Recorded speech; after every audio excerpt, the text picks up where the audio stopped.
So next chapter, the tangent space. So let f be a function from u to r. f u എന്ന ആറിലേക്കുള്ള function ചോദിക്കുക u rn plus 1 ഒരു rn plus 1 ഒരു open സെറ്റാണ്.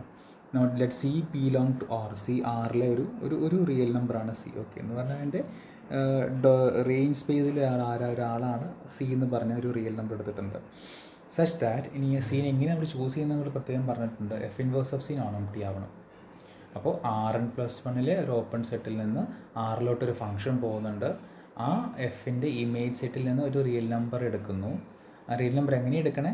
ആ real number ഇമേജായിട്ട് വരുന്ന ഒരു പോയിൻ്റെങ്കിലും minimum എവിടെ ഉണ്ടാവണം? യുവിലുണ്ടാവണം. എന്നാലേ എഫ് ഇൻവേഴ്സ് ഓഫ് സി എന്താവുള്ളൂ? നോൺ എംപ്റ്റി ആവുള്ളൂ. അപ്പം അങ്ങനെയുള്ള ഒരു സി ചൂസ് ചെയ്യുന്നു. ഓക്കെ, ഇനി എഫ് ഇൻവേഴ്സ് ഓഫ് സിയിൽ നിന്ന് ഒരു പി എടുക്കുന്നു, ഒരു പോയിൻ്റ് കൺസിഡർ ചെയ്യുന്നു. സോ നമ്മുടെ ലെവൽ സെറ്റ് എന്ന രീതിയിലേക്ക് വരുന്ന കാര്യങ്ങളൊക്കെ നമുക്കൊരു എഫ് ഇൻവേഴ്സ് ഓഫ് സി എന്താ നമ്മൾ മുന്നേ പഠിച്ചിട്ടുണ്ട്, ലെവൽ സെറ്റ് പഠിച്ചിട്ടുണ്ട്. അപ്പോൾ എഫ് ഇൻവേഴ്സ് ഓഫ് സിയിൽ നിന്നൊരു പോയിൻറ്റ് പി നമ്മൾ ചൂസ് ചെയ്യുന്നു. എഫ് ഇൻവേഴ്സ് ഓഫ് സിയിൽ നിന്നാണ് പി ചൂസ് ചെയ്യുന്നതെങ്കിൽ എഫ് ഓഫ് പി എന്തായിരിക്കും? സി ആയിരിക്കും. പ്രത്യേകം പറയേണ്ട കാര്യമില്ല, നമുക്ക് അറിയാമെന്ന് വിചാരിക്കണം അല്ലേ. P belong to F inverse of C എന്ന് പറഞ്ഞാൽ we can confirm that F of P is equal to C ആയിരിക്കും അല്ലേ. Okay, fine. Now, a vector at P is said to be tangent to the level set F inverse of C. ഇതാണ് വളരെ important ആയിട്ട് നമുക്ക് നോക്കുള്ളൂ. A vector at P is said to be tangent to the level set F inverse of C if it is a velocity vector of a parameterized curve in Rn plus 1 whose image is contained in F inverse of C. Okay, whose image is contained in F inverse of C. ഞാൻ ഒന്ന് ഇത് മനസ്സിലാക്കാനായിട്ടൊരു കാര്യം പറഞ്ഞുതരാം, ഒന്ന് ശ്രദ്ധിക്കൂ.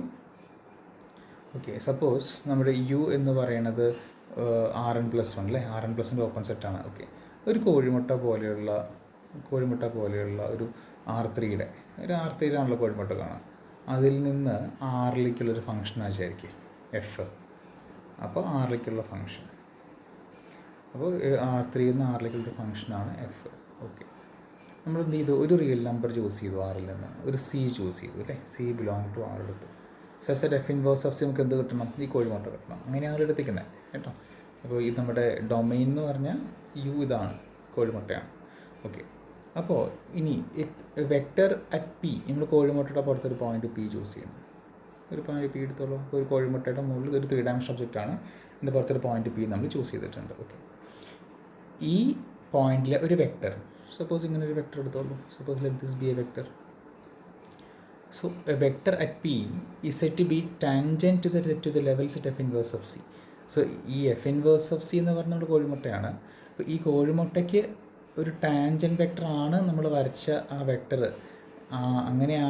ആണെന്ന് പറയണമെങ്കിൽ നമുക്ക് എന്താ വേണ്ടേ എന്നാണ് അത് പറയണേ. ഓക്കെ, നമുക്ക് വേണ്ട ഇത്രയേ ഉള്ളൂ. നമ്മൾ നേരത്തെ വരച്ച ഈ വെക്റ്റർ എന്താവണം? ഈ കോഴിമുട്ടയുടെ പുറത്തു കൂടെ പോകുന്ന ഏതെങ്കിലും ഒരു കർവിൻ്റെ വെലോസിറ്റി വെക്റ്റർ ആവണം. മനസ്സിലായോ? നമ്മൾ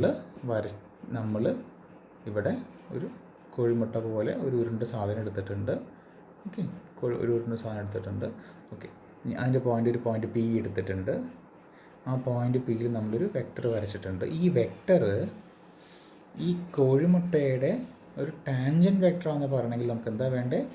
ഈ വെക്റ്റർ എന്താവണം? ഈ കോഴിമുട്ടയുടെ പുറത്തു കൂടെ പോകുന്ന ഏതെങ്കിലും ഒരു കർവിൻ്റെ വെലോസിറ്റി വെക്റ്റർ ആവണം. മനസ്സിലായോ? അങ്ങനെയുള്ള വെക്റ്ററാണ് നമ്മൾ എന്ത് വിളിക്കുക? ടാൻജൻറ്റ് വെക്റ്റർ എന്ന് വിളിക്കുക. ആർക്കാ tangent? To the level set F inverse of C. അപ്പോൾ കോഴിമുട്ട ശരിക്കും എങ്ങനെ വന്നേ? It is F inverse of C where C is a real number. Okay, അപ്പോൾ യു നമ്മുടെ സി ഒരു എഫ് ഇൻവേഴ്സ് ഓഫ് സി എന്നൊരു കോഴിമുട്ടയാണെങ്കിൽ അല്ലെങ്കിൽ ഒരു സർഫസ് വിചാരിക്കുക. ആ സർഫസിൻ്റെ പുറത്ത് ഒരു വെക്റ്റർ ചൂസ് ചെയ്യുക. ആദ്യം ഒരു പോയിൻ്റ് പി ചൂസ് ചെയ്യുക, എന്നിട്ട് ആ പോയിൻ്റ് പിയിൽ ഒരു വെക്റ്റർ ചൂസ് ചെയ്യുക. ആ വെക്റ്റർ ടാൻജൻറ്റ് വെക്റ്റർ ആവണമെങ്കിൽ ആ സർഫസിന് അല്ലെങ്കിൽ ആ ഒരു എഫ് ഇൻവേഴ്സ് ഓഫ് സിക്ക് ടാൻജൻറ്റ് വെക്റ്റർ ആവണമെങ്കിൽ നമുക്ക് എപ്പോഴാണ് ടാൻജൻറ്റ് വെക്റ്റർ എന്ന് പറയുക? നമ്മൾ ഏത് പോയിന്റിലാണോ വെക്റ്റർ വെച്ചേക്കണേ ആ പോയിന്റിലൂടെ പാസ് ചെയ്യുന്ന ഏതെങ്കിലും ഒരു കർവിൻ്റെ വെലോസിറ്റി വെക്റ്ററായിട്ട് ആ വെക്റ്റർ വരുവാണെങ്കിൽ, ആ പോയിന്റിലൂടെ പാസ് ചെയ്യുന്ന ഏതെങ്കിലും ഒരു കർവിൻ്റെ, എല്ലാ കർവിൻ്റെ ഒന്നും പറഞ്ഞിട്ടില്ല, ഏതെങ്കിലും ഒരു കർവിൻ്റെ വെലോസിറ്റി വെക്റ്ററായിട്ട് ആ വെക്റ്റർ വരുവാണെങ്കിൽ നമ്മൾ പറയുന്നത് ആ വെക്റ്റർ ആ ലെവൽ സെറ്റിന് ടാൻജൻ്റ് ആണ് എന്ന് പറയും. ഓക്കെ, ആ വെക്റ്റർ ലെവൽ സെറ്റിന് ടാൻജൻ്റ് ആണെന്ന് പറയും. I hope it's clear. ഇപ്പോൾ R2 ആണെങ്കിൽ നോക്കൂ, Rn+1 n-ന് 1 കൊടുത്ത R2. അപ്പോൾ നമുക്ക് ഒരു എക്സാമ്പിളായിട്ട് നമുക്കൊരു ഒരു ഒരു കർവ് പോലെ ഒരു ഫിഗർ ഉണ്ട്. എഫ് ഇൻവേഴ്സ് ഓഫ് സി ആയിട്ട് നമുക്കൊരു പോലെ നമ്മൾ വരച്ചിട്ടുണ്ട്. അതിൽ പോയിന്റ് പി എടുത്തു. ആ പോയിന്റ് പിയിൽ നമുക്ക് എന്ത് ചെയ്യണോ, വെക്ടർ എടുത്തു. ആ വെക്ടർ പോസിറ്റീവ് വെക്ടറാണ്. കാരണം ആ പോയിന്റ് പിയിലൂടെ പാസ് ചെയ്യുന്ന കർവ് എന്ന് പറഞ്ഞാൽ 2 ഡയമെൻഷനിലാകുമ്പോൾ ഓട്ടോമാറ്റിക്കലി അതിൽ അങ്ങനെ തന്നെ വരയ്ക്കാൻ പറ്റുള്ളൂ അല്ലേ. ഇനി n=2 നോക്കൂ. n=2 ആകുമ്പോൾ R3 ആയി. നമ്മൾ നേരത്തെ പറഞ്ഞു ഒരു കോഴിമുട്ടയുടെ പകുതി കമത്തിച്ച പോലെ ഇരിപ്പുണ്ട്. അപ്പോൾ ഒരു പോയിന്റ് പി എടുത്തു. ആ പോയിന്റ് പിയിൽ ആ വെക്ടർ വി കിടക്കുന്നത് വെക്ടർ വി കോഴിമുട്ടയുടെ പുറത്തേക്ക് നിൽക്കും അല്ലേ. മനസ്സിലായോ? അതാണ് അങ്ങനെ ഒരു പൊങ്ങി നിൽക്കുന്നത് തോന്നുന്നത് അതുകൊണ്ടാണ്. ഓക്കെ, പുറത്തേക്ക് പോകും. അത് കോഴിമുട്ടയുടെ സർഫസിലൂടെ അല്ല വെക്ടർ പോവുക, പൊങ്ങി നിൽക്കും. ഓക്കെ, അത് വെലോസിറ്റി വെക്ടർ ആണെങ്കിൽ എന്താ വേണ്ടേ, ആ പോയിന്റിൽ പാസ് ചെയ്യുന്ന ഏതെങ്കിലും ഒരു കർവിൻ്റെ വെലോസിറ്റി വെക്ടർ ആണെങ്കിലാണ് ആ വെക്ടർ എന്താവുള്ളൂ, ഈ ലെവൽ സെറ്റിന് ടാൻജൻ്റ് ആണ് എന്ന് പറയാൻ പറ്റുള്ളൂ. Okay, so tangent vector to level sets. അതിൽ എമ്മ നോക്കൂ. The gradient of F at P, the gradient of F, del എഫിൻ്റെ കാര്യം പറയാൻ പറഞ്ഞു കേട്ടോ. The gradient of F at P belong to F inverse of C. ഇപ്പോൾ ലെവൽ സെറ്റിലെ ഒരു പോയിന്റ് പി എടുത്തു. ആ പോയിന്റിലെ ഗ്രേഡിയൻ്റ് കൺസിഡർ ചെയ്യുകയാണ്. Okay, F inverse of C ഒരു പോയിന്റ് ഉണ്ട്. ആ പോയിന്റിലെ ഗ്രേഡിയൻ്റ് കൺസിഡർ ചെയ്യുക, ഗ്രേഡിയൻ്റ് വെക്ടർ. ഓക്കെ, അത് പറയണത് it is orthogonal to all vectors tangent to F inverse of C at P എന്നാ.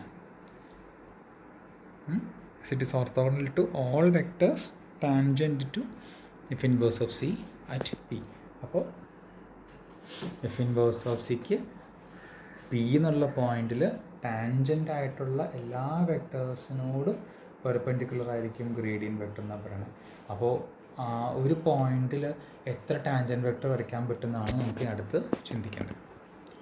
അപ്പോൾ നോക്കുക, നമ്മൾ വീണ്ടും ഒരു കോഴിമുട്ട പോലെ സാധനം കൺസിഡർ ചെയ്യുക. എന്നിട്ട് അതിൻ്റെ മുകളിലൊരു പോയിന്റ് പി എടുക്കുക. എന്നിട്ട് നോക്കി, ഇങ്ങനെ വരയ്ക്കാം, നമുക്ക് ഇങ്ങനെ വരയ്ക്കുക. ഇതൊക്കെ എന്താവും, ആ ഒരു പോയിന്റിലെ വെലോ വെക്ടേഴ്സ് ആണല്ലോ, ഏത് ഡയറക്ഷനിലേക്ക് വേണമെങ്കിൽ നമുക്ക് വരയ്ക്കാം അല്ലേ. ആ പോയിന്റിൽ നിന്ന് പുറത്തേക്ക് നിൽക്കുന്ന പോലെ ഏത് ഡയറക്ഷനിൽ വേണം നമുക്ക് എന്ത് ചെയ്യാൻ പറ്റും, വെക്ടേഴ്സ് വരയ്ക്കാൻ പറ്റും.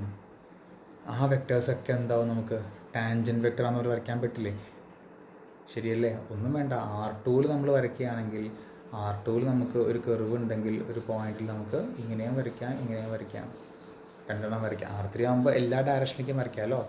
ഏത് ഡയറക്ഷനിലേക്ക് വരച്ചാൽ അത് എങ്ങനെയാണ് ടാൻജൻറ്റ് വെക്ടർ ആവണേ, ആ പോയിന്റിലൂടെ പാസ് ചെയ്യുന്ന ആ ഡയറക്ഷനിലൂടെ നമുക്ക് എന്ത് ചെയ്യാൻ പറ്റും, ഒരു കർവ് വരയ്ക്കാൻ പറ്റും. ആ കർവിൻ്റെ വെലോസിറ്റി വെക്ടർ ആവുന്ന പോലെ കൺസിഡർ ചെയ്യാൻ പറ്റുമല്ലോ. അപ്പോൾ ശരിക്കും ഒരു 3 ഡയമെൻഷനിൽ നമ്മൾ ചിന്തിക്കുകയാണെങ്കിൽ ഒരു ബോളിൻ്റെ മുകളിൽ അല്ലെങ്കിൽ കോഴിമുട്ടയുടെ മുകളിൽ ഒരു പോയിന്റ് ചൂസ് ചെയ്ത് ആ പോയിന്റിൽ നമുക്ക് എന്ത് ചെയ്യുക, ടാൻജൻറ്റ് വെക്ടർ വരച്ചുകൊണ്ടിരുന്നാൽ ഈ ടാൻജൻറ്റ് വെക്ടർ ശരിക്കും ഒരു പ്ലെയിൻ പോലെ നിൽക്കും. നിങ്ങൾക്ക് മനസ്സിലാവേണ്ടത് നോക്കും, ഒരു പന്തിൻ്റെ ബോളിൻ്റെ പുറത്തേ ഒരു പ്ലെയിൻ ഷീറ്റ് വെച്ച പോലെ ഇരിക്കും. ആ ഷീറ്റിൻ്റെ പുറത്തു കൂടി ആയിരിക്കും നമ്മുടെ വെലോസിറ്റി വെക്ടേഴ്സ് നിൽക്കുക. കാരണം അങ്ങനെ നിൽക്കുക. ആലോചിച്ച് നോക്കി, ഒരു ബോൾ വരച്ചിട്ട് നിമാഷ്ക്ക് പറഞ്ഞു തരുന്നതിൽ ബുദ്ധിമുട്ടുണ്ട്, ക്ലാസ്സിലാണെങ്കിൽ കാണിച്ചു തരാൻ പറ്റുമായിരുന്നു. ഒരു ബോളിൻ്റെ പുറത്ത് നമ്മൾ ഒരു ഷീറ്റോ അല്ലെങ്കിൽ ഒരു പേപ്പറോ ഒരു ഇങ്ങനെ മുകളിൽ വെച്ച പോലെ ആയിരിക്കും ആ പോയിന്റിൽ, ഏത് പോയിന്റിലാണോ ആ ഷീറ്റ് അല്ലെങ്കിൽ ആ പേപ്പർ ബോളിനെ ടച്ച് ചെയ്തിരിക്കുന്നത് ആ പോയിന്റിലെ ടാൻജൻറ്റ് വെക്ടേഴ്സ് നിൽക്കുക. ഓക്കെ, അപ്പോൾ അങ്ങനെ നമുക്ക് പറഞ്ഞു തരേ ഉള്ളൂ. അപ്പോൾ എഫ് ഇൻവേഴ്സ് ഓഫ് സി എന്ന് പറയുന്ന നമ്മുടെ ബോൾ അല്ലെങ്കിൽ ആ ഒബ്ജക്റ്റ് എന്ത് തന്നെയാണോ അതിൻ്റെ പുറത്തൊരു പോയിന്റ് പി എടുക്കുക. ആ പോയിന്റിലുള്ള എല്ലാ ടാൻജൻറ്റ് വെക്ടേഴ്സിനോടും പെർപെൻഡിക്കുലർ ആയിരിക്കും ആര്, ഡെൽ എഫ് ഓഫ് പി എന്ന് പറഞ്ഞ ഗ്രേഡിയൻ്റ് വെക്ടർ. ഓക്കെ, ആ പോയിന്റിലുള്ള എല്ലാ ടാൻജൻറ്റ് വെക്ടേഴ്സിനോടും, ഇപ്പോൾ ഡയമെൻഷൻ കൂടുന്നതനുസരിച്ച് നമുക്ക് എന്ത് ചെയ്യാൻ പറ്റും, നമുക്ക് ടാൻജൻറ്റ് വെക്ടേഴ്സ് ഒരുപാടെണ്ണം വരയ്ക്കാൻ പറ്റും. അപ്പോൾ എല്ലാ ടാൻജൻറ്റ് വെക്ടേഴ്സിനോടും ആ പോയിന്റിലെ എല്ലാ ടാൻജൻറ്റ് വെക്ടേഴ്സിനോടും പെർപെൻഡിക്കുലർ ആയിരിക്കും അവർ നമ്മുടെ ഗ്രേഡിയൻ്റ് വെക്ടർ. അതാണ് നമുക്ക് കാണിക്കേണ്ടത്. അപ്പോൾ നോക്കിയുള്ളൂ, each vector tangent F inverse of C at P. F inverse of C എന്ന് പറഞ്ഞാൽ നമ്മുടെ ലെവൽ സെറ്റ് എന്ന് പറഞ്ഞാൽ നമ്മുടെ ബോളോ നിങ്ങൾക്ക് ഇഷ്ടമുള്ള ഒരു ഫിഗർ മനസ്സിൽ കാണാം. അതിൽ പോയിന്റ് പി ചൂസ് ചെയ്തു. ഓക്കെ, അത് ടാൻജൻറ്റ് വെക്ടർ ആണല്ലേ. ഈച്ച് വെക്ടർ ടാൻജൻറ്റ് ടു എന്നത് ടാൻജൻറ്റ്. അപ്പോൾ tangent vector on F inverse of C at P എന്ന് പറഞ്ഞാൽ എന്തായിരിക്കും, അത് ആ കർവിലൂടെ അല്ലെങ്കിൽ ആ എഫ് ഇൻവേഴ്സ് ഓഫ് സിയിലൂടെ പാസ് ചെയ്യുന്ന ആ പോയിന്റിലൂടെ പാസ് ചെയ്യുന്ന പി എന്നുള്ള പോയിന്റിലൂടെ പാസ് ചെയ്യുന്ന എഫ് ഇൻവേഴ്സ് ഓഫ് സി എന്ന ലെവൽ സെറ്റിലേക്ക് കിടക്കുന്ന ഏതോ ഒരു കർവിൻ്റെ എന്താണ്, വെലോസിറ്റി വെക്ടറാണ്. അപ്പോൾ ആൽഫയാണ് അങ്ങനെ ഒരു കർവ് എന്ന് വിചാരിക്കുക. ടാൻജൻറ്റ് വെക്ടർ എന്ന് പറഞ്ഞാൽ ഓട്ടോമാറ്റിക് എന്താണോ, ഏതൊരു കർവിൻ്റെ വെലോസിറ്റി വെക്ടറാണ് എന്നർത്ഥം. അപ്പോൾ അതൊരു alpha dot of T naught ആയിരിക്കും. Alpha of T naught P ആണ് കേട്ടോ. അതുകൊണ്ട് alpha dot of T naught നമുക്ക് ആ പോയിന്റിൽ വെലോസിറ്റി വെക്ടർ ആക്കി എടുക്കാൻ പറ്റും. So a vector tangent to F inverse of C at P is of the form alpha dot of T naught for some parameterized curve alpha from I to Rn plus 1 with alpha of T naught is equal to P. Okay, and ഈ F inverse of സിയുടെ പുറത്താണ് F inverse of C ആണ് നമ്മുടെ എന്ത് ball എന്ന് പറഞ്ഞ സാധനം. ഈ ബോളിൻ്റെ പുറത്തു കൂടിയാണ് ആര് കിടക്കണേ? ആൽഫ കിടക്കണേ. അപ്പോൾ ബോൾ എഫ് ഇൻവേഴ്സ് ഓഫ് സിയിലുണ്ടെങ്കിൽ ഈ ആൽഫയും എഫ് ഇൻവേഴ്സ് ഓഫ് സിയിലെ മെമ്പറാണ്. Okay, alpha F inverse of സിയിലെ മെമ്പറാന്ന് പറഞ്ഞാൽ എഫ് ഓഫ് ആൽഫ എന്താണ്? സി ആയിരിക്കും, ശരിയല്ലേ? Alpha contained in F inverse of C means F of alpha എന്താണ്? സി ആണ്. അപ്പോൾ F of alpha of T എന്താ നമുക്ക് കിട്ടും? സി ആണ് കിട്ടും. So F of alpha of T നമുക്ക് സി ആണ് കിട്ടി four every T belong to I. Okay, therefore by chain rule നമ്മൾ എന്ത് ചെയ്യാൻ പോകും? ഡിഫറൻഷിയേഷൻ എടുക്കാൻ പോകും, ഡെറിവേറ്റീവ് എടുക്കാൻ പോകുക. അപ്പോൾ എന്ത് ചെയ്യാൻ പറ്റും? ഡെറിവേറ്റീവ് എടുക്കുമ്പോൾ 0 ഈസ് ഈക്വൽ ടു, കാരണം നമുക്ക് കോൺസ്റ്റൻ്റ് ആണല്ലോ, 0 is equal D by D T of F of alpha of T. F of alpha of T നമ്മൾ കോമ്പോസിഷൻ പോലെ എഴുതിയിരിക്കുന്നതാണ് കേട്ടോ ഇത്. So 0 equal to D by D T of F alpha of T, F of alpha of T naught അല്ലേ, കാരണം ആ പോയിന്റിലെ കാര്യം നോക്കുന്നത്. So this is equal to del F of alpha of T naught dot alpha dot of T not. Chain റൂളാണല്ലോ apply ചെയ്യണേ. F of alpha of T naught derivative എന്ന് വെച്ചാൽ എഫിൻ്റെ derivative with alpha of T naught into alpha derivative at the point T naught. So del F of alpha of T naught dot alpha dot of T naught D by D T of ഇതിൻ്റെ എക്സ്പാൻഷനാണ് നമ്മളിവിടെ ചെയ്തിരിക്കുന്നത്. Chain rule apply ചെയ്തു. Alpha of T naught P ആണ് നമുക്കറിയാം. That is equal to F of P dot alpha dot of T naught. അപ്പോൾ del F of P dot alpha dot of T naught is equal to 0 എന്ന് കിട്ടി. So dot product of 2 vectors 0 എന്നായില്ലേ. Alpha of T naught velocity വെക്ടറാണ്. T naught alpha of T naught എന്നുള്ള പോയിന്റിൽ del F of P എന്ന് പറയുമ്പോൾ ഡെല്ലാണ് എവിടെ? At the point P. ആ പോയിന്റിലെ നമ്മുടെ ഗ്രേഡിയൻ്റ് ആണ് del F. So del F എന്നുള്ളത് എന്തായി മാറി? ആൽഫ ഡോട്ട് ഓഫ് ടി നോട്ടിന് പെർപെൻഡിക്കുലർ, കാരണം ഡോട്ട് പ്രോഡക്റ്റ് എന്ത് കിട്ടി? 0 കിട്ടിയപ്പോൾ that means del F is orthogonal to the tangent vector alpha dot of T naught എന്ന് നമുക്കവിടെ കിട്ടി. ഓക്കെ, അപ്പോൾ നമ്മുടെ ലെമ്മ ശരിയായില്ലേ? Gradient vector at P belong to F inverse of സിയിൽ ഒരു പോയിന്റ് പി എടുത്താൽ അവിടുത്തെ ആ പോയിന്റിൽ ഗ്രേഡിയൻറ്റ് വെക്റ്റർ എന്താണ്? ടാൻജൻറ്റ് വെക്ടറുകൾക്കൊക്കെ പെർപെൻഡിക്കുലർ ആണ്. ടാൻജൻറ്റ് വെക്റ്റർ ഇപ്പോൾ ഏതെടുത്താലും അതിന് പെർപെൻഡിക്കുലർ ആയിരിക്കും.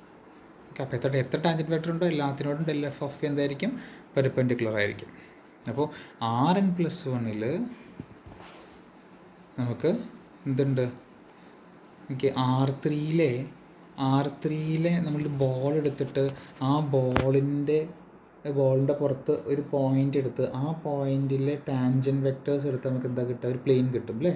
കാരണം ബോളിൻ്റെ പുറത്ത് ഒരു പ്ലെയിൻ ഷീറ്റോ അല്ലെങ്കിൽ പേപ്പറോ വെച്ച പോലെ ഇരിക്കും. അതാണ് നമ്മുടെ ടാൻജൻറ്റ് സ്പേസ്. R3 അപ്പോൾ നോക്കുമ്പോൾ 2 ഡയമെൻഷൻ തന്നെ, R3 3 ഡയമെൻഷനിലാണ്. 2 ഡയമെൻഷൻ തന്നെ എന്താണ്? നമുക്ക് ടാൻജൻറ്റ് സ്പേസിൻ്റെ ഡയമെൻഷനാണ് 2. R3 നോക്കുമ്പോൾ ടാൻജൻറ്റ് സ്പേസിൻ്റെ ഡയമെൻഷൻ 2 ആണ്. പിന്നെ മൂന്നാമത്തെ ഏതാ? അത് ഡെൽ എഫ് ഓഫ് പി, ഗ്രേഡിയൻറ്റിന് പെർപെൻഡിക്കുലർ ആണല്ലോ, അത് മുകളിലേക്ക് നിൽക്കും. അത് ഗ്രേഡിയൻറ്റിൻ്റെ ഡയറക്ഷനാണ് ഡെൽ എഫ്. അപ്പോൾ R3 നോക്കുമ്പോൾ 2 എണ്ണം പോണത് വെലോസിറ്റി നമ്മുടെ ടാൻജൻറ്റ് വെക്ടറിൻ്റെ ഇതിലോട്ടും ഒരു ഡയമെൻഷൻ പോണത് ഡെൽ എഫ് ഓഫ് പിയിലായിരിക്കും. അത് Rn+1 പോകുമ്പോൾ അതിൽ n ഡയമെൻഷനും പോണത് വെലോസിറ്റി വെക്ടറിലേക്കും ഒരു ഡയമെൻഷനിലാണ് അവിടേക്ക് പോവുക ഡെൽ എഫ് ഓഫ് പിയിലേക്കും പോകുന്നുണ്ടാവും. ഇപ്പോഴും അങ്ങനെ തന്നെയാണ് കാര്യങ്ങൾ നടക്കണേ. സോ ഇനി ഡെൽ എഫ് ഓഫ് പി 0 ആണെങ്കിൽ നമുക്കൊന്നും ആ മുന്നത്തെ തിയറം ഒന്നും പറയാനൊന്നുമില്ല, ഒരു കാര്യം പോലും അതിൽ അർത്ഥമാക്കണം. പക്ഷേ ഡെൽ എഫ് ഓഫ് പി 0 അല്ല വിചാരിക്കും. ഡെൽ എഫ് ഓഫ് പി 0 അല്ലെങ്കിൽ അതിനർത്ഥം എന്താ? It says that set of all vectors tangent to f inverse of set P is contained in the n-dimensional vector subspace del f of P perp of Rn+1 P. കണ്ടോ, ഞാൻ നേരത്തെ പറഞ്ഞ പോലെ R3 tangent space എന്ന് പറഞ്ഞാൽ n-ഡയമെൻഷൻ space ആണ്. Del F of P ഒരു ഡയറക്ഷനേ ഉള്ളൂ. ബാക്കി n ഡയമെൻഷൻസും എന്തിനു പോവും? ടാൻജൻറ്റ് സ്പേസിന് പോവും.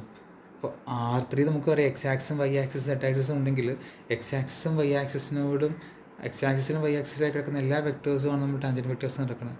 സെഡ് ആക്സിസ് കിടക്കുന്നത് എന്തായിരിക്കും? അപ്പോൾ നമുക്ക് എപ്പോഴും അത് ഓർത്തോഗണലായിരിക്കും. അപ്പോൾ del f of p 0 അല്ലെങ്കിൽ set of all vectors tangent to f inverse of c at p is contained in the ബാക്കി n-dimensional vector subspace del f of p പെർപ്പ്. ഇപ്പോൾ del fൻ്റെ പെർപെൻഡിക്കുലർ ആയിട്ടുള്ള സ്പേസിനാണ് n-dimensional വരുന്നത്. സോ del fന് perpendicular ആയിട്ട് space എന്ന് പറഞ്ഞാൽ എന്താണത്? ടാൻജൻറ്റ് സ്പേസ് ആണ്.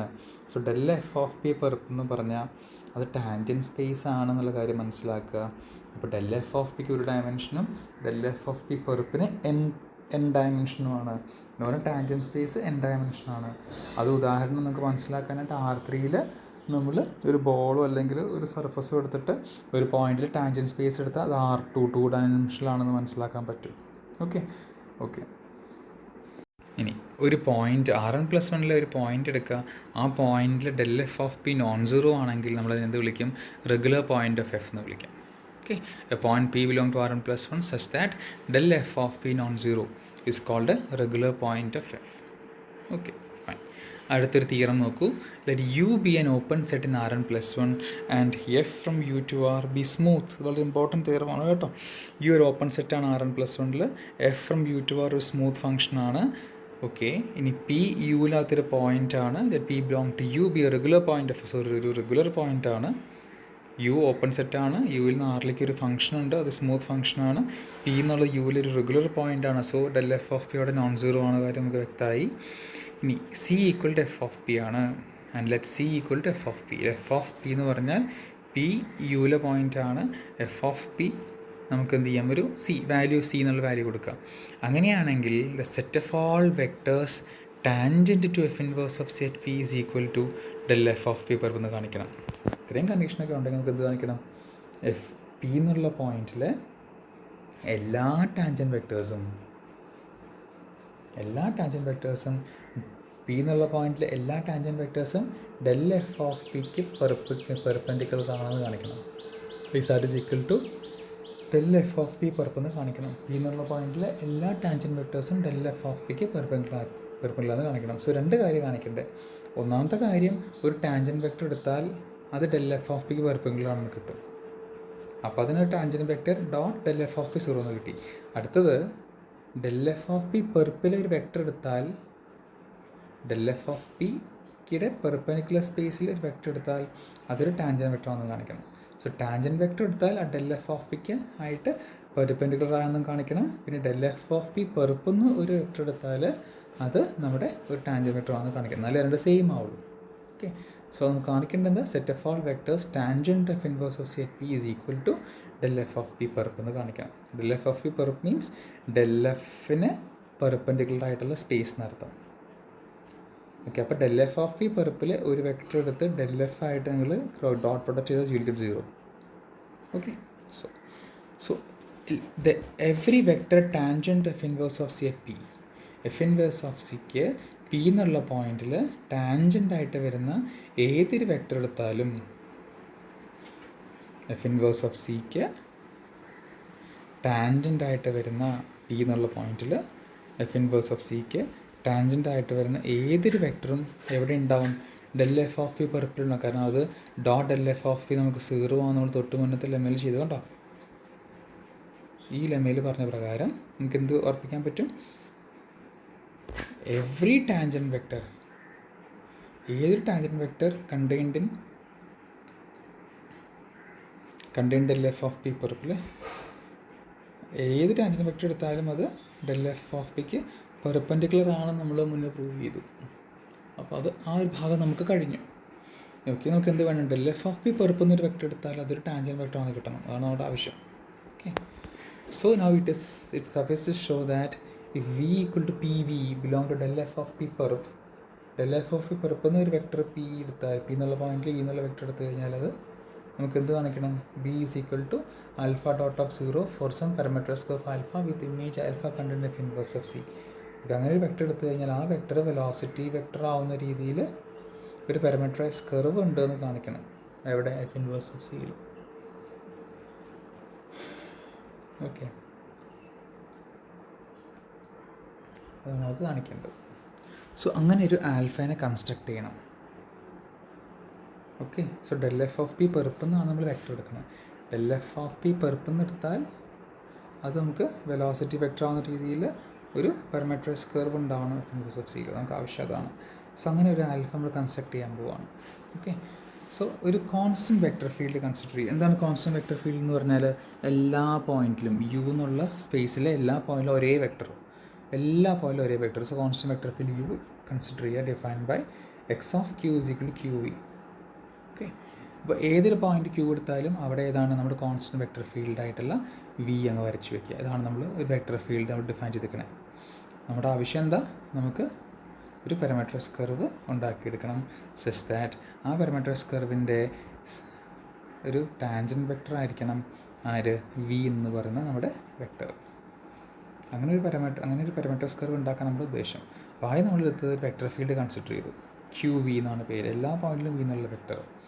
ഇനി നമ്മൾ ഈ വെക്ടർ ഫീൽഡ്, ഇപ്പോൾ വെക്ടർ ഫീൽഡ് ഉണ്ട്. വെക്ടർ ഫീൽഡ് എന്ന് വെച്ചാൽ ഏതൊരു പോയിന്റ് എടുത്താലും ആ പോയിന്റിലൊക്കെ എന്തുണ്ട്, വെക്ടേഴ്സ് നമുക്കുണ്ട്. ഈ ഒരു കാര്യം ശ്രദ്ധിക്കേണ്ടത്, നോക്കൂ, R2-ൽ നമ്മൾ ഏതൊരു വെക്ടർ എടുത്താലും ആ വെക്ടറിന് രണ്ട് കമ്പോണൻസ് ഉണ്ട്, ഒന്ന് എക്സ് കമ്പോണൻറ്റും വൈ കമ്പോണൻറ്റും. നമ്മൾ മുന്നേ പഠിച്ചിട്ടുള്ളതാണ്. ഏതൊരു വെക്ടർ എടുത്താലും ആ വെക്ടറിന് R2 പോലാണെങ്കിൽ രണ്ട് കമ്പോണൻസ് ഉണ്ടാവും. ഒന്ന് എക്സും വൈയും പെർപെൻഡിക്കുലർ ആണല്ലേ R2-ൽ, എക്സ് ആക്സും വൈ ആക്സിസും.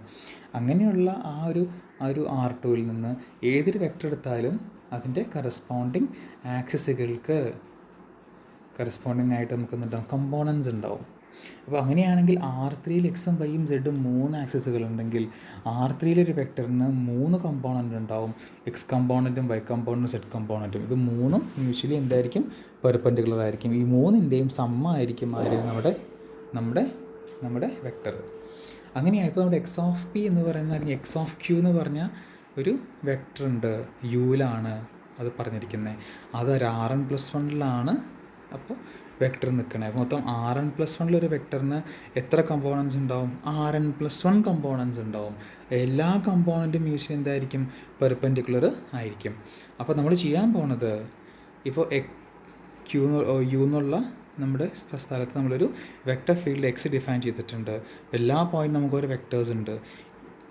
അത് നമ്മൾ ചെയ്യാൻ പോകുന്നത് ഈ കാണുന്ന എല്ലാ കോൺസ്റ്റൻറ്റ് വെക്ടറുകളിൽ നിന്നും, ഇപ്പോൾ എല്ലാ പോയിൻറ്റിലും സെയിം വെക്ടറാണ് നിൽക്കുന്നത് കേട്ടോ, എല്ലാ വെക്ടറിൽ നിന്നും എല്ലാ വെക്ടറുകൾക്കും എന്തുണ്ട്, n+1 കമ്പോണൻസ് ഉണ്ടെന്ന് ഓർക്കുക. ആ n+1 കമ്പോണൻറ്റിൽ ഒരു കമ്പോണൻറ്റ് എന്താ, ഡെൽ എഫിന് പാരലായിട്ടായിരിക്കും. മനസ്സിലാവുന്നുണ്ടോ? അപ്പോൾ R3-ൽ നമ്മൾ എന്ത് ചെയ്തു, എഫ് ഇൻവേഴ്സ് ചെയ്തിട്ട് നമുക്ക് R2 കിട്ടി അല്ലേ. ഒരു പോയിന്റ് നമ്മൾ പറഞ്ഞു, ബോളിൻ്റെ പുറത്ത് ഒരു പോയിന്റ് എടുത്താൽ പോയിന്റ് ടാൻജൻറ്റ് സ്പേസ് എടുത്താൽ നമുക്ക് എന്ത് കിട്ടും, പ്ലെയിൻ കിട്ടുമെന്നൊക്കെ പറഞ്ഞു. പ്ലെയിൻ കിട്ടുമെന്ന് പറഞ്ഞാൽ ഈ പ്ലെയിനെ പെർപെൻഡിക്കുലർ സ്പേസ് അത് കൂടി നമുക്ക് കൂടുമ്പോഴാണ് R3 വരണേ. അപ്പോൾ നമ്മൾ ചെയ്യാൻ പോകുന്നത്രയേ ഉള്ളൂ, ഒരു വെക്ടർ സ്പേസ് എടുത്ത് ഒരു വെക്ടർ ഫീൽഡ് എടുത്തിട്ടുണ്ട്, എല്ലാ പോയിന്റിലും നമുക്ക് വെക്ടേഴ്സ് ഉണ്ട്. അതിൽ ഓരോ വെക്ടറുകൾക്കും n+1 കമ്പോണൻസ് ഉണ്ട്. ഇപ്പോൾ നമ്മൾ ചെയ്യുന്ന എല്ലാ വെക്ടേഴ്സിൻ്റെയും ഒരു കമ്പോണൻ്റ് നമ്മൾ കളയും. 10 വെക്ടറുണ്ട് വിചാരിക്കും വെക്ടർ ഫീൽഡിൽ, ആ 10 വെക്ടറുകളുടെയും ഒരു കമ്പോണൻ്റ് വെച്ച് കളയും. ബാക്കിയുള്ള കമ്പോണൻറ്റുകളുടെ റിസൾട്ടൻറ്റുകളായിരിക്കും ആ വെക്ടേഴ്സൊക്കെ. ഏത് കമ്പോണൻ്റ് കളയണേ, ആ എല്ലാ വെക്ടറുകളുടെയും ഡെൽ-എഫിൻ്റെ ഡയറക്ഷനിലുള്ള കമ്പോണൻ്റ് കളയും. ഓക്കെ, അപ്പോൾ നമ്മൾ എന്ത് ചെയ്തു, നമുക്കിപ്പോൾ ഒരു വെക്ടർ ഫീൽഡ് ഉണ്ട്. വെക്ടർ ഫീൽഡ് മൊത്തം ഒരു 100 വെക്ടേഴ്സ് ഉണ്ട് വിചാരിക്കുക. ഓരോ വെക്ടർ എടുക്കും, ഓരോ വെക്ടറിൻ്റെയും ഡെൽ-എഫിൻ്റെ ഡയറക്ഷനിലെ കമ്പോണൻ്റ് കളയും, അവിടെ തന്നെ വയ്ക്കും. അടുത്ത വെക്ടർ എടുക്കും, അതും ഡെൽ-എഫിൻ്റെ ഡയറക്ഷൻ കമ്പോണൻ്റ് കളയും. ഇങ്ങനെ നമുക്ക് എല്ലാ വെക്ടറുകളുടെയും എന്ത് ചെയ്തു, ഡെൽ-എഫിൻ്റെ ഡയറക്ഷനിലുള്ള കമ്പോണൻറ്റ് നമ്മൾ കളഞ്ഞു. അപ്പോൾ ബാക്കിയുള്ള എല്ലാ കമ്പോണൻസിൻ്റെയും റിസൾട്ടൻ്റായിട്ട് നമുക്ക് ആ വെക്ടേഴ്സ് നിൽക്കുക. അപ്പോഴും അതൊരു വെക്ടർ ഫീൽഡ് തന്നെയാണ്, പക്ഷേ വെക്ടേഴ്സ് മാറിപ്പോയി. എന്താ വ്യത്യാസം? ആദ്യം എക്സ് എന്നുള്ള വെക്ടർ ഫീൽഡിലെല്ലാം കോൺസ്റ്റൻറ്റ് വെക്ടേഴ്സ് വി ആയിരുന്നു. രണ്ടാമത് നമ്മൾ അതിൽ നിന്ന് നമ്മൾ എന്ത് ചെയ്തു, പുതിയൊരു വെക്ടർ ഫീൽഡ് ഉണ്ടാക്കിയെടുത്തു. എങ്ങനെ ഉണ്ടാക്കിയെടുത്തേ, എക്സ് എന്ന് പറഞ്ഞ വെക്ടർ ഫീൽഡിൽ ഓരോ വെക്ടർ കൊടുത്ത് ആ വെക്ടറിൽ നിന്ന് അതിൻ്റെ ഡെൽ-എഫിൻ്റെ ഡയറക്ഷനിലുള്ള കമ്പോണൻറ്റ് നമ്മൾ എന്ത് ചെയ്തു, സബ്ട്രാക്ട് ചെയ്ത് കളഞ്ഞു. അതാണ് നമ്മൾ ഇനി അങ്ങനെ കിട്ടുന്ന പുതിയ വെക്ടർ ഫീൽഡിനെ വൈ എന്ന് പേര് വിളിച്ചു. പക്ഷെ എന്താണ് വൈയും എക്സ് തമ്മിൽ വ്യത്യാസം? എക്സ് എന്ന് പറഞ്ഞാൽ കോൺസ്റ്റൻറ്റ് വെക്ടർ ഫീൽഡാണ്, വൈ എന്ന് പറഞ്ഞാൽ ആ കോൺസ്റ്റൻറ്റ് വെക്ടർ ഫീൽഡായിട്ടുള്ള എല്ലാ പോയിൻറ്റിലും ഒരേപോലെ ഒരു വെക്ടേഴ്സ് നിൽക്കുന്ന ആ ഒരു വെക്ടർ ഫീൽഡിലെ ഓരോ വെക്ടറിൽ നിന്നും, ഒരെണ്ണത്തിൽ നിന്നല്ല എല്ലാത്തിൽ നിന്നും, ഓരോന്നിൽ നിന്നും നമ്മൾ എന്ത് ചെയ്തു, ഡെൽ-എഫിൻ്റെ ഡയറക്ഷണൽ കമ്പോണൻറ്റ് നമ്മൾ എന്ത് ചെയ്തു, എടുത്ത് കളഞ്ഞു. അങ്ങനെ നമുക്കൊരു പുതിയ വെക്ടർ ഫീൽഡ് വൈ കിട്ടി. The vector field Y has domain open set U. രണ്ടിനും സെയിം ഡൊമൈനായി, കാരണം സെയിം സ്ഥലത്ത് തന്നെയാണല്ലോ ചെയ്തേക്കണേ.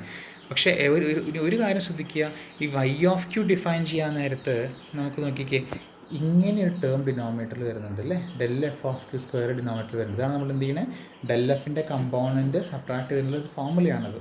എക്സ് ഓഫ് ക്യൂവിൽ നിന്ന് നമ്മൾ എന്ത് ചെയ്യണു, ഇങ്ങനെ കളയുമ്പോൾ ഡെൽ എഫ് ഓഫ് ക്യൂ എന്ന ടേം ഡിനോമിനേറ്ററിൽ വരുന്നുണ്ട്. അപ്പോൾ വൈ എന്നുള്ള വെക്റ്റർ ഫീൽഡിൻ്റെ ഡൊമൈനിൽ എന്ത് പ്രത്യേകതയായിരിക്കും, del F of P zero ആവരുത്. ഒരു പോയിന്റ് പോലും ഡെൽ എഫ് സീറോ ആവരുത്. സീറോ ആയി കഴിഞ്ഞാൽ ഇതെന്താവില്ല, ഡിഫൈൻഡ് ആവില്ല. മനസ്സിലായോ? വൈ എന്നുള്ള വെക്റ്റർ ഫീൽഡ് കൺസ്ട്രക്ട് ചെയ്യാനായിട്ട് ഒരു പോയിന്റിലും ഡെൽ എഫ് എന്താവരുത്, സീറോ ആവരുത്. സീറോ ആയത് ഡിഫൈൻഡ് ആവില്ല. അപ്പോൾ വൈ എന്നുള്ള വെക്റ്റർ ഫീൽഡ് എന്താണ്, അതിൻ്റെ ഡൊമൈൻ അതിൻ്റെ ഡൊമൈൻ പ്രത്യേകം എന്താ, എക്സിൻ്റെ എല്ലാ പോയിൻറ്റ്സ് എടുക്കും സച്ച് ദാറ്റ് ആ പോയിന്റിലൊന്നും എന്താ ഡെൽ എഫ് എന്താവരുത്, സീറോ ആവരുത്. സോ ഡെൽ എഫ് സീറോ ആവാത്ത പോയിന്റുകളൊക്കെ ഉൾക്കൊള്ളുന്ന ഒരു വെക്റ്റർ ഫീൽഡാണ് നമ്മുടെ വൈ എന്നുള്ള vector field.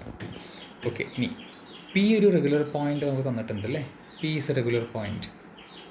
Let P belong to U be a regular point എന്ന് തന്നിട്ടുണ്ട്. പി റെഗുലർ പോയിന്റ് ആണെങ്കിൽ ഡെൽ എഫ് ഓഫ് പി എന്താവില്ല, സീറോ ആവില്ല by definition of regular point. So P regular point ആണ്, അതുകൊണ്ട് ഡെൽ എഫ് സീറോ ആവില്ല. അതുകൊണ്ട് ആ പോയിന്റ് എവിടെ ഉണ്ടാവും, വൈഡ് ഡൊമൈനിലുണ്ടാവും. കാരണം ഡെൽ എഫ് സീറോ അല്ലെങ്കിൽ എവിടെ ഉണ്ടാവും, ഉറപ്പായിട്ടും വൈഡ് ഡൊമൈനിൽ ആ പോയിന്റ് ഉണ്ടാവും. മോറോവർ എക്സ് ഓഫ് പി എന്താണ്, വി ആണ്. കാരണം അത് കോൺസ്റ്റൻറ്റ് വെക്റ്റർ ഫീൽഡ് ആണല്ലോ. അപ്പോൾ എല്ലാ പോയിന്റിലും വി ആണ് എക്സ് എന്നുള്ള വെക്റ്റർ വരുന്നുണ്ടാവുക. Okay, so X of P V ആണ്. ഓക്കെ, ഈ വി ഡെൽ എഫിൻ്റെ ഇപ്പോൾ ആ V, okay, constant vector field എടുത്തു. വി എവിടെ നിന്ന് എടുത്തേക്കുന്നേ, അത് ഡെൽ എഫ് ഓഫ് പിക്ക് പെർപെൻഡിക്കുലറായിട്ടല്ലേ നമ്മൾ എടുത്തേക്കുന്നേ. നോക്കൂ, നമ്മൾ അങ്ങനെ ചൂസ് ചെയ്തേക്കുന്നത്. ഇവിടെ നിന്ന് അത് ക്ലിയർ ആയിട്ട് മനസ്സിലാവും. നമ്മൾ ഡെൽ എഫ് ഓഫ് പിയുടെ പെർപെൻഡിക്കുലർ, ഡെൽ എഫ് ഓഫ് പിയുടെ പെർപ്പെന്നൊരു വി എടുത്തു കഴിഞ്ഞാൽ നമുക്ക് എന്താ കാണിക്കേണ്ടിയിരുന്നത്, ആ വി ഒരു ടാൻജൻറ്റ് വെക്ടറാണ് കാണിക്കേണ്ടിയിരുന്നത്. അപ്പോൾ ഡെൽ എഫ് ഓഫ് പിയുടെ പെർപെൻഡിക്കുലറായിട്ട് എന്തെടുക്കണേ, വി കിടക്കണേ. ഓക്കെ, ഡെൽ എഫ് ഓഫ് പിക്ക് പെർപെൻഡിക്കുലറായിട്ട് വി എങ്കിൽ വിക്കകത്ത് ആരുണ്ടാവില്ല, ഡെൽ എഫിൻ്റെ ഡയറക്ഷനിൽ കമ്പോണൻസ് ഉണ്ടാവില്ല. കമ്പോണൻ്റ് ഉണ്ടെങ്കിൽ എന്ത് ചെയ്യില്ല, പെർപെൻഡിക്കുലർ ആവില്ല. ഡെൽ എഫ് ഓഫ് പി പെർപ്പെന്നാണ് വി എടുത്തതെങ്കിൽ ഉറപ്പായിട്ടും വിക്ക് ഡെൽ എഫിൻ്റെ ഡയറക്ഷൻ എന്തില്ല, കമ്പോണൻസ് ഇല്ല. അതുകൊണ്ട് Y of P is equal X of P ആയിരിക്കും. ഒരു മാറ്റം ഉണ്ടാവില്ല. മനസ്സിലായോ? മനസ്സിലായെന്ന് വിചാരിക്കണം. Y of P X of P ആവണേ. വൈ ഓഫ് പി എന്ന് പറഞ്ഞാൽ എക്സ് ഓഫ് പിയിൽ നിന്ന് ഒരു വെക്ടർ എടുത്താൽ ആ വെക്ടറിൻ്റെ ഡെൽ എഫിൻ്റെ ഡയറക്ഷനിലെ കമ്പൗണ്ട് എടുത്ത് കളയും. ഇവിടെ നമ്മുടെ എക്സ് ഓഫ് പി എന്നുള്ള പോയിന്റിലെ വെക്ടർ ഏതാ, അത് വി എന്നുള്ള വെക്ടറാണ്. വി എന്നുള്ള vector automatically already del F of പിയുടെ പെർപെൻഡിക്കുലർ സ്പേസിൽ വെക്ടറാണ്. പെർപെൻഡിക്കുലർ സ്പേസിൽ വെക്ടർ എന്ന് പറഞ്ഞാൽ പിന്നെ ഡെൽ എഫ് ഓഫ് പിയുടെ കമ്പൗണ്ട് ഉണ്ടാവില്ല. അതുകൊണ്ട് Y of P X of P എന്താണ്, സെയിം ആണ്. അപ്പോൾ നമുക്ക് എന്ത് കിട്ടി, അപ്പോൾ നമുക്കൊരു thus we have obtained a smooth vector field Y of P. ഒരു പുതിയ സ്മൂത്ത് വെക്ടർ ഫീൽഡ് വൈ കിട്ടിയിട്ടുണ്ട് such that Y of Q is perpendicular to del F of Q for all Q belong to domain of Y. വൈയിലെ ഡൊമൈനിലുള്ള ഏതൊരു Q എടുത്തു കഴിഞ്ഞാലും ആ ക്യൂവിൻ്റെ ആ പോയിന്റിലുള്ള നമ്മുടെ വെക്ടർ ഫീൽഡിൻ്റെ വെക്ടേഴ്സൊക്കെ ഡെൽ എഫിന് പെർപെൻഡിക്കുലർ ആയിരിക്കും. കാരണം നമ്മൾ എന്ത് ചെയ്തേക്കണേ, ഓരോ വെക്ടർ കൊടുത്തിട്ട് തന്നെ ഡെൽ എഫ് കമ്പൗണ്ട് കളഞ്ഞേക്കുകയാണേ. അപ്പോൾ ഏതായാലും വൈ ഓഫ് ക്യൂ എന്ന് പറഞ്ഞാൽ കിട്ടുന്ന വെക്ടറും ഉറപ്പായും ഡെൽ എഫ് ഓഫ് ക്യൂവിന് പെർപെൻഡിക്കുലർ ആയിരിക്കും. കാരണം വൈ ഓഫ് ക്യൂ എന്നുള്ള വെക്ടറിൻ്റെ ഡെൽ എഫിൻ്റെ കമ്പൗണ്ട് എല്ലാം കളഞ്ഞേക്കുക. അതിപ്പോൾ ഡോട്ട് പ്രോഡക്റ്റ് ഉറപ്പായിട്ട് സീറോ കിട്ടണം. അതാണ് നമ്മൾ പറഞ്ഞേക്കണേ. Thus we obtained smooth vector field Y such that Y of Q is perpendicular to del F of Q. Y of Q is perpendicular to del F of Q for every Q belong to domain of Y. I hope it's clear. Now let നമുക്ക് എന്തെടുക്കാം, ഇനി ഈ point പിയിലൂടെ നമ്മുടെ Y എന്നുള്ള vector ഫീൽഡിൽ point പിയിലൂടെ ഒരു integral curve alpha ഉണ്ട് വിചാരിക്കുക. Let alpha be integral curve of Y through P. Point പിയിലൂടെ ആൽഫ വൈ എന്നുള്ള നമ്മുടെ വെക്ടർ ഫീൽഡിലൂടെ ഒരു ഇൻ്റഗ്രൽ കർവ് ആൽഫ ഉണ്ടെന്ന് വിചാരിക്കുക. അങ്ങനെയാണെങ്കിൽ ജസ്റ്റ് ആൽഫ, അങ്ങനെയാണെങ്കിൽ ഉറപ്പായിട്ട് എന്തൊക്കെ ഉണ്ടാവും, ആൽഫ ഓഫ് സീറോ പി ആണ്. ആൽഫ ഡോട്ട് ഓഫ് സീറോ എന്ത് വരും, അതാണ് alpha dot of zero vector field അല്ലേ, സോറി ഇൻ്റഗ്രൽ കർവ് അല്ലേ. അപ്പോൾ alpha dot of zero Y of alpha of zero same ആവണല്ലോ. So alpha dot of zero equal Y of alpha of zero. പക്ഷേ Y of alpha of zero എന്ന് പറഞ്ഞാൽ Y of P ആണ്. Y of P എന്ന് പറഞ്ഞാൽ എന്താണത്? X of P ആണ്. P എന്നുള്ള പോയിന്റിൽ Y of P = X of P ആണ്. എക്സ് ഓഫ് പി എന്താണ്? വി തന്നെയാണ്. Okay okay select alpha. ഒരു ആൽഫ ഇൻറ്റൽ കർവ് എടുത്തു കഴിഞ്ഞാൽ നമുക്ക് എന്ത് കിട്ടും? ആൽഫ ഓഫ് സീറോ പി ആണെന്ന് കിട്ടും. Alpha dot of zero Y of alpha of zero ആവും, കാരണം ഇൻറ്റഗ്രൽ കർവ് ആയതുകൊണ്ട്. പക്ഷേ ആൽഫ ഓഫ് സീറോ പി ആയതുകൊണ്ട് വൈ ഓഫ് പി ആവും. ഓക്കെ, പക്ഷേ Y of P X of P ആണ്. Okay, and d by D T of F of alpha of t. D by D T of F alpha of t എന്താണ്? Del F of alpha of T dot alpha dot of T എന്ന് നമുക്കറിയാം അല്ലേ? Chain rule വെച്ച് നമ്മൾ ചെയ്തേക്കുന്നത് del F of alpha of T dot alpha dot of T. അതെന്ന് പറഞ്ഞാൽ del F of alpha of T dot Y of alpha of T ആണല്ലോ. കാരണം എന്താ? ആൽഫ ഡോട്ട് ഓഫ് ടി എന്ന് പറഞ്ഞാൽ നമ്മൾ ഇൻറ്റഗ്രൽ കർവ് ആവണമെങ്കിൽ ആൽഫ ഡോട്ട് ഓഫ് ടിയും Y of alpha of same ആവണം. സോ അതോടെ സബ്സ്റ്റിറ്റ്യൂട്ട് ചെയ്തു. So del F of alpha of T dot alpha dot of T is equal to del F of alpha of T dot Y of alpha of T നമുക്ക് മനസ്സിലാവും. That is equal to 0. ആ 0 എന്ന് മനസ്സിലാവും. കാരണം എന്താ?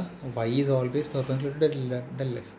ഇത് point alpha of T. Alpha of T എന്നുള്ള പോയിന്റിൽ നമ്മുടെ വെക്ടർ ഫീൽഡ് വൈയും ഡെൽ എഫ് എന്താണ്? പെർപെൻഡിക്കുലർ ആണ്. സോ അത് 0 ആണ്. സോ നമുക്ക് എന്ത് കിട്ടി? Therefore we got for every T in the domain of alpha, ആൽഫയുടെ ഡൊമെയിനിലുള്ള ഏതൊരു ടി എടുത്താലും D by D T of F alpha of T 0 എന്ന് കിട്ടി അല്ലേ? D by D T of F of alpha of T equal to എന്ത് കിട്ടി? 0 ആണ് കിട്ടി. രണ്ട് എക്സ്ട്രീമിലുള്ള വാല്യൂസ് എടുത്താൽ. അപ്പോൾ derivative of something equal to 0 means that something must be constant. Therefore F of alpha of T നമുക്ക് എന്താണെന്ന് കിട്ടും? അതൊരു കോൺസ്റ്റൻ്റ് ആണെന്ന് പറയാൻ പറ്റും അല്ലേ? F of alpha of t കോൺസ്റ്റൻ്റാണ്. പക്ഷേ എഫ് ഓഫ് ആൽഫ ഓഫ് 0 എന്താ? എഫ് ഓഫ് ആൽഫ ഓഫ് 0 നമുക്ക് എഫ് ഓഫ് പി ആണെന്നറിയാം. ബിക്കോസ് ആൽഫ ഓഫ് 0 പി ആവുന്ന രീതിയിലാണ് നമ്മൾ എന്തെടുത്തേക്കുന്നത്? ഇൻറ്റഗ്രൽ കർവ് എടുത്തേക്കുന്നത്. ആൽഫ ഓഫ് 0 പി ആവുന്ന രീതിയിൽ. So F of alpha of 0 എന്ന് പറഞ്ഞാൽ എഫ് ഓഫ് പി ആണ്. എഫ് ഓഫ് പി എന്ന് പറഞ്ഞാൽ അത് എവിടെ ഉണ്ട്? എഫ് ഓഫ് പി എന്ന് പറഞ്ഞാൽ സി ആണ്. Because P belong to F inverse of C. So F of P എന്താണ്? സി ആണ്. So F of alpha of t constant ആണ്. F of alpha of 0 C ആണെന്ന് പറഞ്ഞാൽ automatically F of alpha of t എന്താണ്? C ആണ് അല്ലേ? F of alpha of t എന്താണ്? C ആണ്. Okay, so F of alpha of t C ആണെന്ന് പറഞ്ഞ അർത്ഥം എന്താ? ആൽഫ ഓഫ് ടി എവിടെ ഉണ്ട്? എഫ് ഇൻവേഴ്സ് ഓഫ് സിയിൽ ഉണ്ടാവണ്ടേ അല്ലേ? F of alpha of T constant കിട്ടി. അപ്പോൾ ആൽഫയ്ക്ക് ടി എന്ത് കൊടുത്താലും സെയിം വാല്യൂ ആണ് ആൽഫ ഓഫ് ടിക്ക് എല്ലാം കിട്ടാൻ പോകണം. എല്ലാ പോലും സെയിമാണ്. ആ ഒരു വാല്യൂ എന്തെന്ന് നമ്മൾ എന്ത് ചെയ്യുന്നു? ആൽഫ ഓഫ് 0യിലെ വാല്യൂ നമ്മൾ എന്ത് ചെയ്യും? നമുക്ക് അറിയാവുന്ന ഉപയോഗിക്കുന്നു മാത്രം. So F of alpha of 0 C ആണ്. എഫ് ഓഫ് ആൽഫ ഓഫ് 0 ആണെങ്കിൽ അത് F of alpha of T four every T constant കിട്ടി. പക്ഷേ എഫ് ഓഫ് ആൽഫ ഓഫ് 0 നമുക്ക് എന്താണ്? എഫ് ഓഫ് ആൽഫ ഓഫ് 0 നമുക്ക് സി ആണ്. അതുകൊണ്ട് F of alpha of t എന്ത് തന്നെയാണ്? 0 ആണ്. കാരണം എല്ലാ പോയിന്റും സെയിം വാല്യൂ ആണ്. ആൽഫ ഓഫ് 0ൽ ഇൻ പർട്ടിക്കുലർ സി എന്ന് കിട്ടിക്കഴിഞ്ഞാൽ അതേ വാല്യൂ ആയിരിക്കും എല്ലാ പോയിന്റിലും വരുന്നുണ്ടാവും. So F of alpha of T നമുക്ക് എന്ത് കിട്ടി? സി എന്ന് കിട്ടി. F of alpha of t C എന്ന് കിട്ടിയതിനർത്ഥം എന്താ? Alpha is contained F inverse of C എന്നാണ്. Alpha contained F inverse of C എന്ന്. അപ്പോൾ നമ്മൾ എന്താ ചെയ്തേ? നമ്മൾ ഡെൽ എഫ് ഓഫ് പിയുടെ പെർപ്പെന്ന് ഒരു വെക്ടർ എടുത്തു. എന്നിട്ട് നമ്മൾ എന്ത് കാണിച്ചു? ആ വെക്ടർ വെലോസിറ്റി വെക്ടറായിട്ട് വരുന്ന രീതിയിൽ ഒരു പാരാമെട്രൈസ് കർവ് ഇവിടെ ഉണ്ട്, എഫ് ഇൻവേഴ്സ് ഓഫ് സിയിലുണ്ട് എന്ന് നമ്മൾ കാണിച്ചു. അപ്പോൾ നമുക്ക് ബൈ 192 ആദ്യം നമ്മൾ ലെമ്മയിൽ ഇത് പറഞ്ഞാൽ എന്താ? നമ്മൾ ലെമ്മയിൽ പറഞ്ഞാൽ എന്താ? ഏതൊരു ടാൻജൻറ്റ് വെക്ടർ എടുത്താലും അത് ഡെൽ എഫിന് പെർപെൻഡിക്കുലർ ആയിരിക്കും എന്ന് പറഞ്ഞു. രണ്ടാമത് കാണിച്ചത് എന്താ? രണ്ടാമത്തെ തിയറത്തിൽ കാണിച്ചത് ഡെൽ എഫിന് പെർപെൻഡിക്കുലർ ആയിട്ടൊരു വെക്ടർ എടുക്കുകയാണെങ്കിൽ ആ വെക്ടർ ടാൻജൻറ്റ് വെക്ടർ ആവുന്ന രീതിയിൽ ഒരു ആൽഫ അല്ലേ? വെക്ടർ ആവുന്ന രീതിയിൽ ആൽഫ ഇവിടെ ഉണ്ടാവും, എഫ് ഇൻവേഴ്സ് സിയിൽ ഉണ്ടാവും എന്ന് നമ്മൾ പറഞ്ഞു. അത് രണ്ടോട്ട് കമ്പൈൻ ചെയ്ത് നമ്മുടെ തിയറമായി. Okay, set of all vectors tangent F inverse of set P is equal to del F of P പെർപ്പെന്ന് നമുക്ക് പറയാൻ പറ്റും. So that is this theorem. Okay. So thus we see that at each regular point P on a level set F inverse of C of a smooth function, there is a well-defined tangent space consisting of all velocity vectors at P of all parameterized curve in F inverse of C passing through P and this tangent space is precisely del f of p per p. അപ്പോൾ ഏതൊരു regular point എടുത്താലും ആ പോയിന്റിൽ നമുക്ക് എന്ത് കിട്ടുമ്പോൾ tangent space കിട്ടുമെന്ന് മനസ്സിലായി.